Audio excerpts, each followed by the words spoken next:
नमस्कार। आज की वर्ल्ड ज्योग्राफी की क्लास में हम लोग देखने वाले हैं पश्चिम एशियाई देशों को। तो चलिए हम वीडियो को स्टार्ट करते हैं। देखिए, पश्चिम जो एशियाई देश है उसमें कितने देश आते हैं? इसमें जो है आपके 15 देश आते हैं। कितने आते हैं? 15 देश आते हैं। और पिछली क्लास में हमने इस 15 में से 7 देशों को हमने देखा था। ठीक है, ये कौन कौन से देश थे हम एक बार देख लेते हैं। देखिए, हमने इसमें अरब प्रायद्वीप को देखा था। क्या देखा था हमने? अरब प्रायद्वीप को देखा था। ये वाला जो पोर्शन है आपका अरब प्रायद्वीप बनता है। ठीक है, इसके अंदर का 7 देश आते हैं। तो Saudi Arab, Yemen, Oman, Kuwait, Bahrain, Qatar और यूएई। तो इस 7 देश को हमने देखा था। बाकी के 8 देश को आज की क्लास में हम देखेंगे। कौन कौन से देश को देखेंगे हम? Iran, Iraq, Turkey. ठीक है, आपको हो जाएगा ये सीरिया। सीरिया के नीचे हो जाएगा आपका जॉर्डन, और यहाँ पे लेबनान, लेबनान के नीचे इज़राइल, और ये अलग से आपका साइप्रस जो कि एक द्वीपीय देश है। तो यहाँ पे 8 देशों को हम देखेंगे और नीचे 7 हम देख चुके हैं। तो 8 और 7 कितने हो गए? 15। तो पश्चिम एशिया देशों में कुल कितने? 15 देश को हम देखेंगे। और इस तरह से हमारा जो है एशिया महाद्वीप के सारे कंट्रीज़ क्या हो जाएंगे? कंप्लीट हो जाएंगे। ठीक है, तो चलिए हम देखते हैं, आगे बढ़ते हैं। तो सबसे पहले हम इसमें देखते हैं ईरान को। किसको देखेंगे हम सबसे पहले? ईरान को। ठीक है, तो ईरान का कैपिटल क्या है? तेहरान। क्या है? कैपिटल तेहरान है। यहाँ की करेंसी है इरानियन रियल। ठीक है, सऊदी अरब की देखी थी हमने, रियल थी। तो यहाँ पे रियल ही चलता है। क्या चलता है यहाँ पे? पूरा इस साइड पूरा रियल चलता है। आपको याद होगा पिछले क्लास में। ठीक है, ओमानी रियल था, यमनी रियल था। ठीक है, ईरान का क्या हो जाएगा? ईरानी रियल।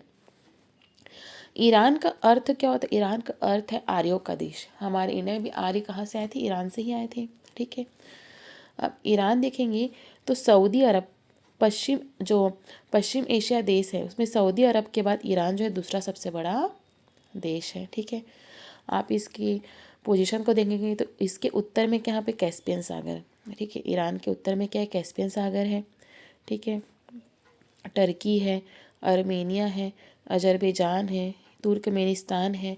ठीक है, इसके पूर्व में आप देखेंगे तो अफ़गानिस्तान है, पाकिस्तान है। ठीक है, और इसके आप पश्चिम में देखेंगे तो पश्चिम में देखेंगे तो इसके इराक हो जाएगा पश्चिम में। दक्षिण में देखेंगे तो ये आपकी पूरी फारस की खाड़ी है। ठीक है, ईरान जो है ना पूरी तरह से पठारी देश है। क्या है? पठारी देश है। यहाँ के जो पठार का नाम क्या है? ईरान का पठार। यहाँ पे क्या है? ईरान का पठार है। ठीक है, यहाँ पर जो है एक बंदरगाह है जिसका नाम है चाबहार बंदरगाह। क्या है? चाबहार बंदरगाह, जहाँ भारत जो है इसको डेवलप में मदद कर रहा है। ठीक है, डेवलपमेंट में इसकी मदद कर रहा है कौन? भारत। आपको याद रखना है चाबहार बंदरगाह। ठीक है, ईरान में जो है खुबानी नामक मेवा मिलता है। क्या मिलता है? खुबानी नामक मेवा, ड्राई फ्रूट है खुबानी, वो इसके लिए प्रसिद्ध है। कौन? ईरान। ठीक है, पेट्रोलियम के भंडार में विश्व के चौथे नंबर पर है। याद रखना है आपको। यहाँ पर तेल के लिए एक प्रसिद्ध क्षेत्र है जिसका नाम है अबादान। क्या है? अबादान। वो आपके कुवैत से लगा हुआ बॉर्डर में आता है। ईरान और कुवैत की बॉर्डर में आ जाता है अबादान। ठीक है, जो कि तेल का प्रमुख क्षेत्र है, आपको याद रखना है। ठीक है, हमने देखा था इसे आर्यों का देश कहा जाता है। ठीक है, ईरान का अर्थ होता है आर्य। यहाँ के मूल निवासी आर्य ही, जो कि मध्य एशिया में देखा था ना। किसको बोलते? उज्बेकिस्तान, तुर्कमेनिस्तान, तजाकिस्तान वाले को क्या बोलते? मध्य एशिया बोलते। यहीं से क्या आए थे? आर्य यहीं से आए थे। ईरान में जो है मुस्लिम ज़्यादा है, तो यहाँ पे कौन से मुसलमान रहते हैं? शिया। ठीक है, शिया मुसलमान यहाँ पर रहते हैं। आपको कुछ चीज़ें इसमें याद रखनी है। हुआ आपका ईरान। ईरान के बगल में क्या है आपका? इराक। क्या है? इराक। अब इराक को देखते हैं। इराक की राजधानी क्या है? बगदाद। क्या है? बगदाद। यहाँ की जो करेंसी है वो है इराकी दिनार। क्या है? दिनार आ जाएगा यहाँ पे। क्या आएगा? दिनार। ठीक है, ईरान में जो है प्राचीन सभ्यता थी मेसोपोटामिया। ठीक है, कौन सी सभ्यता थी? मेसोपोटामिया की सभ्यता थी इराक में, जो कि दजला फरात नदी घाटी में विस्तृत थी। कौन सी नदी? दजला फरात। दजला फरात जो नदी है वो आपकी टर्की से निकलती बहती कहाँ पर? इराक में। और इसी के बीच में कौन सी थी? मेसोपोटामिया सभ्यता थी। कौन सी नदी के बीच में? दजला फरात। दजला फरात को ही अभी क्या बोलते हैं? टिग्रिस यूक्रेटस नदी। क्या बोलते हैं? टिग्रिस नदी और यूक्रेटस नदी। ठीक है, आपको याद रखना है। तो जो मेसोपोटामिया एक्चुअली वो क्षेत्र का नाम है। क्या है? मेसोपोटामिया क्षेत्र का नाम, मीन्स इराक का ही प्राचीन नाम क्या था? मेसोपोटामिया था। और इस जो मेसोपोटामिया जो क्षेत्र है वहाँ पर 3 सभ्यता थी। कौन कौन सी सभ्यता थी? सुमेर, बेबीलोन और असीरिया। ठीक है, सुमेर, बेबीलोन और असीरिया। कभी कभी क्वेश्चन आता है कि बेबीलोन सभ्यता कहाँ की थी, तो वो भी क्या थी? इराक की ही थी। ठीक है, मेसोपोटामिया के अंदर ही आती है। असीरिया भी इसी में आती है और सुमेर भी इसी में आती है। आए समझ में? और आपको यहाँ पे याद रखना है कि इराक में करबला, करबला यहाँ का धार्मिक व सांस्कृतिक स्थल आपको याद एक रखना है। ठीक है, और विश्व के आधे से अधिक खजूर का उत्पादन और निर्यात कौन करता है? इराक करता है, खजूर। खुबानी कौन था? ईरान। खुबानी के लिए कौन प्रसिद्ध है? ईरान। और खजूर के लिए आपका इराक, आपको याद रखना है। खनिज तेल और प्राकृतिक गैस भी यहाँ पर बहुत अधिक मात्रा में उपलब्ध है। ठीक है, इराक में भी, ये आपको याद रखना है। उसके बाद हम चलते हैं टर्की। ठीक है, तो टर्की, टर्की का जो कैपिटल है वो क्या है? अंकारा। टर्की का कैपिटल क्या है? अंकारा। यहाँ की करेंसी है टर्की लीरा। क्या है? Turkey lira.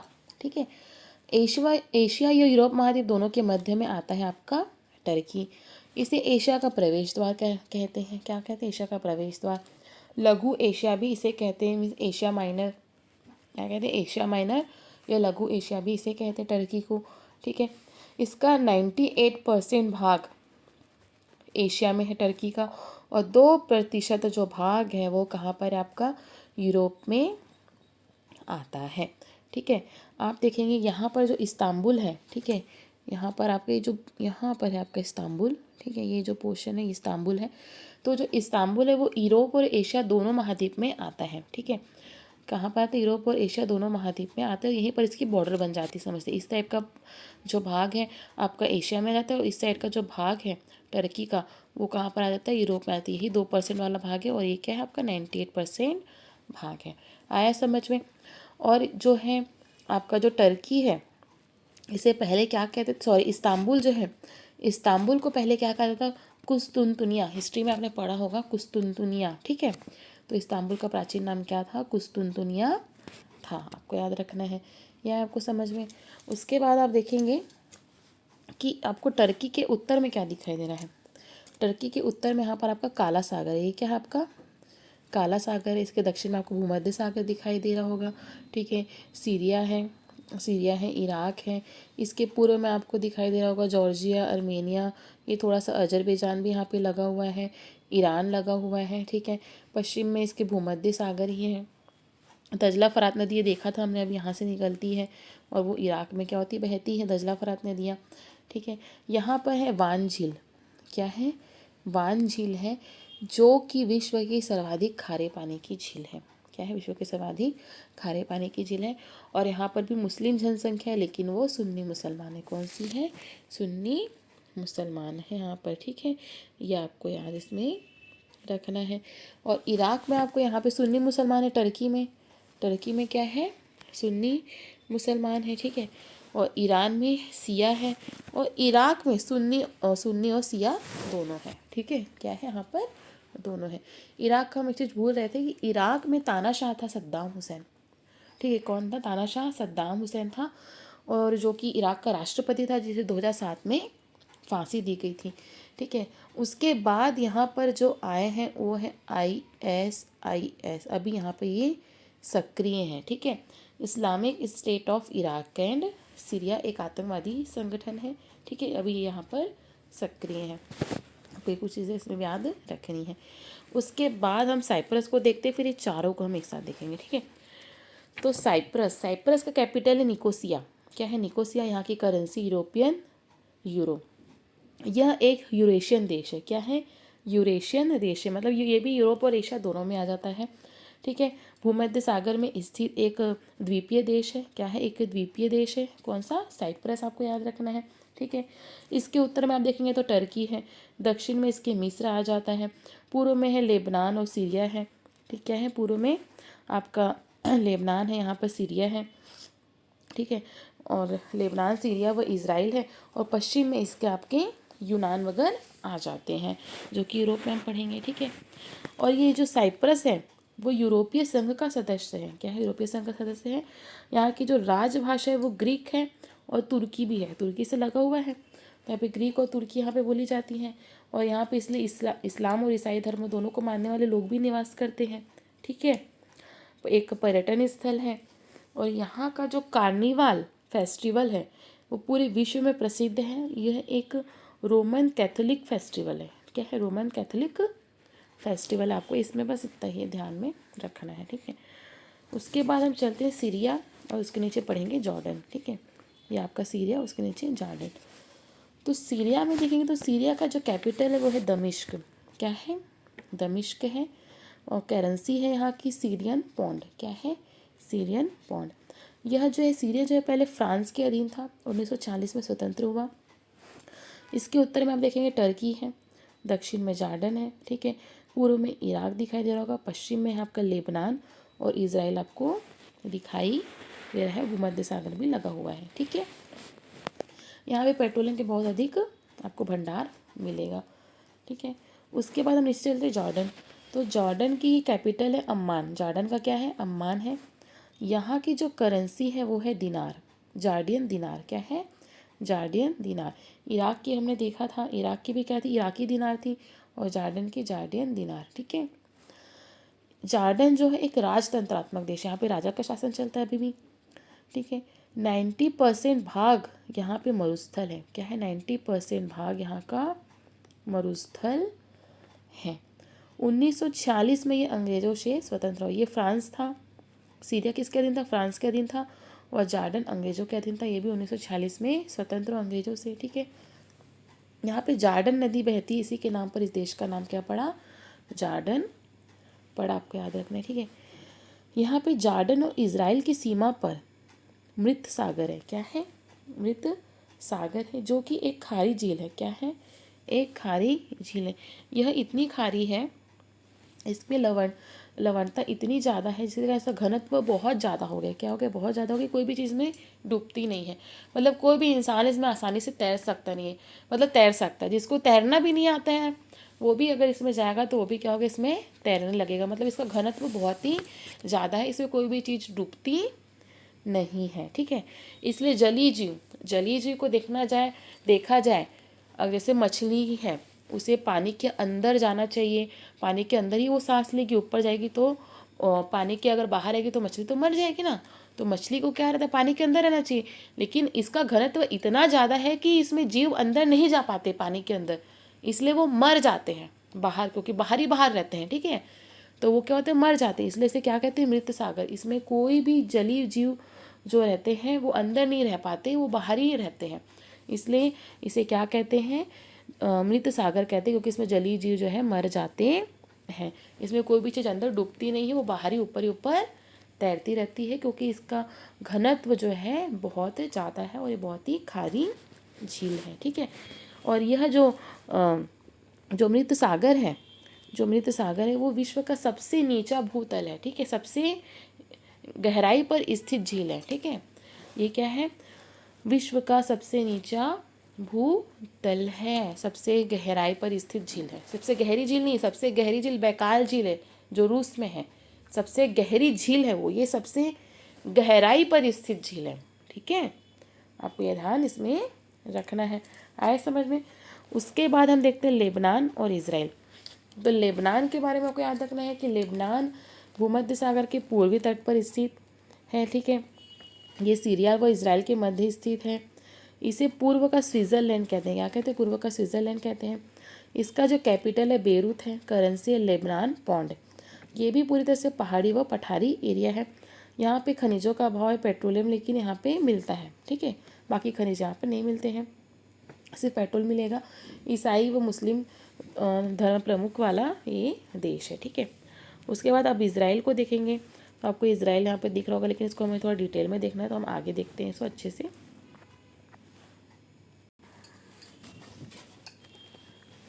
तो ये है आपका इजराइल। ठीक है, तो इजराइल का जो कैपिटल है वो है आपका जेरूसलेम।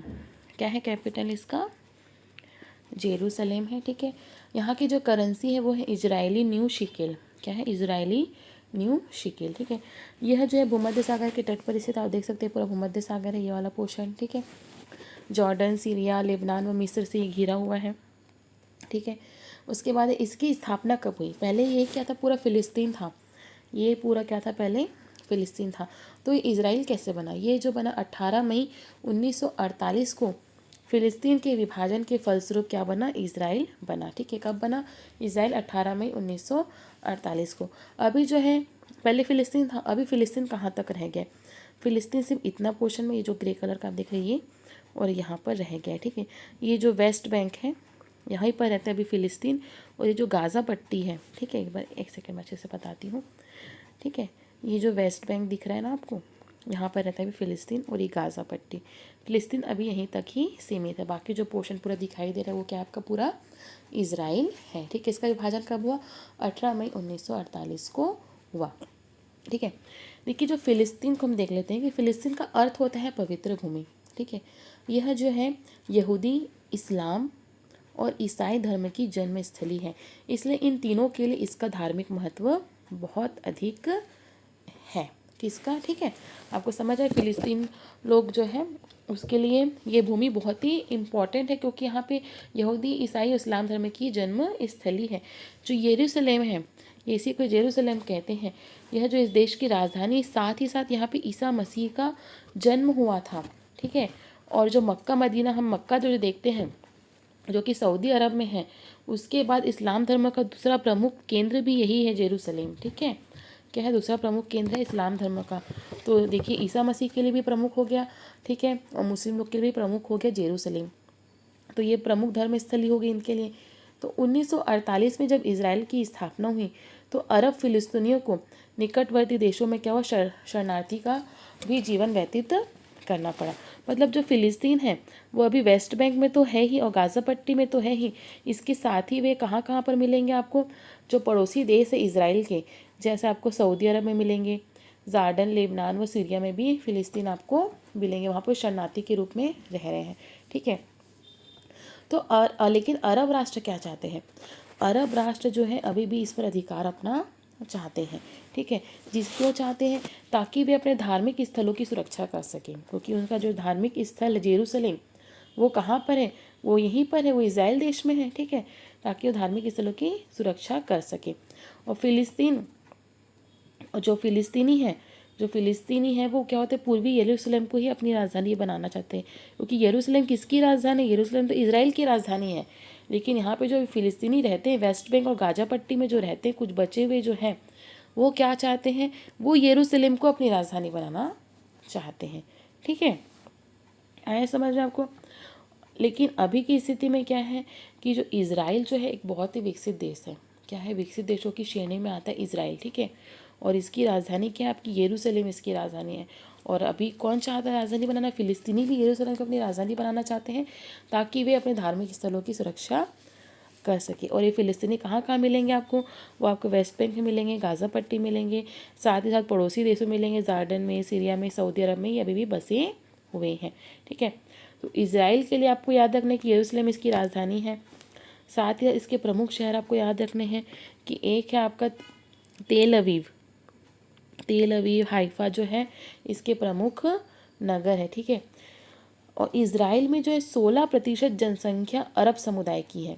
क्या है? 16% जनसंख्या अरब समुदाय की, मीन्स फ़िलिस्तीन वगैरह है 16% जनसंख्या। बाकी जो शेष है वो विभिन्न देशों से आए यहूदी है। क्या है? विभिन्न देशों से आए यहूदी जनसंख्या यहाँ पर है। तो यहाँ पर हमारा जो है पूरा पश्चिमी एशिया देश कंप्लीट होता है। ठीक है, साथ ही साथ हमारा एशिया महाद्वीप पूरी तरह से कंप्लीट होता है। आई होप आपको पूरे 48 देश समझ में आए होंगे। ठीक है, तो मेरा वीडियो देखने के लिए आप सभी का बहुत बहुत धन्यवाद।